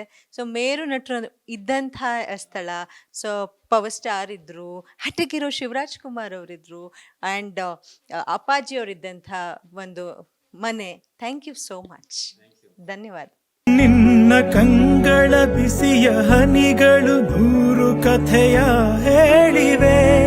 ನಿನ್ನ ಪ್ರೇಮದ ನುಡಿಯ ಕೇಳಿ 100 ನೆನಪು ಮೂಡಿವೆ. ನಿನ್ನ ಕಂಗಳ ಬಿಸಿಯ ಹನಿಗಳು 100 ಕಥೆಯ ಹೇಳಿವೆ. ನಿನ್ನ ಪ್ರೇಮದ ನುಡಿಯ ಕೇಳಿ 100 ನೆನಪು ಮೂಡಿವೆ. ತಂದೆಯಾಗಿ ತಾಯಿಯಾಗಿ ಮಮತೆಯಿಂದ ಬೆಳೆಸಿದೆ. ಬಿಸಿಲು ಮಳೆಗೆ ನರಳದಂತೆ ನಿನ್ನ ನೆರಳಲಿ ಸಲಹಿದೆ. ಆ ಪ್ರೀತಿಯ ಮನ ಮರೆವುದೇ. ನಿನ್ನ ಕಂಗಳ ಬಿಸಿಯ ಹನಿಗಳು 100 ಕಥೆಯ ಹೇಳಿವೆ. ನಿನ್ನ ಪ್ರೇಮದ ನುಡಿಯ ಕೇಳಿ 100 ನೆನಪು ಜ್ಞಾಪಕ ಮಾಡ್ಕೊಳ್ತಾ ಅವರು ಇದ್ದಂಥ ಮನೆಯನ್ನು ನಾವು ನಿಮಗೆ ತೋರಿಸಿದ್ವಿ. ಅಪ್ಪಾಜಿಯವ್ರು ಎಲ್ಲೂ ಹೋಗಿಲ್ಲ, ನಮ್ಮೊಟ್ಟಿಗೆ ಇದ್ದಾರೆ. ಅವರ ಕಣ್ಣುಗಳ ಮೂಲಕ ನಮ್ಮನ್ನೆಲ್ಲ ನೋಡ್ತಾ ಇದ್ದಾರೆ. ಸೊ ಅವ್ರು ಮಾಡಿದಂಥ ಚಿತ್ರಗಳಾಗಿರಬಹುದು ಈಗಲೂ ಕೂಡ ಎಷ್ಟೊಂದು ಜನಕ್ಕೆ ಸ್ಫೂರ್ತಿದಾಯಕವಾಗಿದೆ. ಸೊ ಹಾಗೆ ಅವ್ರು ಮಾಡಿದಂಥ ಕಾರ್ಯಗಳು ಅಷ್ಟೇ. ಎಷ್ಟೊಂದು ಜನ ಈಗಲೂ ಕೂಡ ಅದನ್ನು ಆದರ್ಶಪ್ರಾಯವಾಗಿಟ್ಕೊಂಡು ಅದನ್ನು ಅವ್ರು ಹಾಕಿದಂತಹ ದಾರಿಯಲ್ಲಿ ನಡೀತಾ ಇದ್ದಾರೆ. ಸೊ ಅಂಥ ಮೇರು ದಿಗ್ಗಜರ ಬಗ್ಗೆ ಮಾತಾಡುವಂಥ ವಿಶೇಷವಾದಂಥ ಕಾರ್ಯಕ್ರಮ ನಿಮ್ಮೆಲ್ಲರಿಗೂ ಇಷ್ಟವಾಯಿತು ಅಂತ ಭಾವಿಸ್ತಾ ಮತ್ತೆ ನಾನು ಸಿಗ್ತೀನಿ ಮುಂದಿನ ಕಾರ್ಯಕ್ರಮದಲ್ಲಿ. ಅಂಟಿಲ್ ದೆನ್ ನೀವು ನೋಡ್ತಾ ಇರಿ ಗ್ಯಾರಂಟಿ ನ್ಯೂಸ್. ಸುದ್ದಿ ಖಚಿತ, ನ್ಯಾಯ ನಿಶ್ಚಿತ.